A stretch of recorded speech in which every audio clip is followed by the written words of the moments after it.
To create a work profile on your Pixel 10a, you have to start by opening the settings for the first and now go below into the system settings.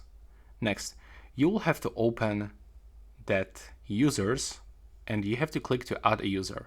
So the first, it's actually your personal account, but here you can create the work one. You can also click here to add a photo if you want. You can go for your camera, gallery, or pick something from a recommendation. Now you can set the name for a profile, click done, and now just wait for the creating process. You can allow to make phone calls and short messages from your SIM card if you want. And now you can click to switch to the work.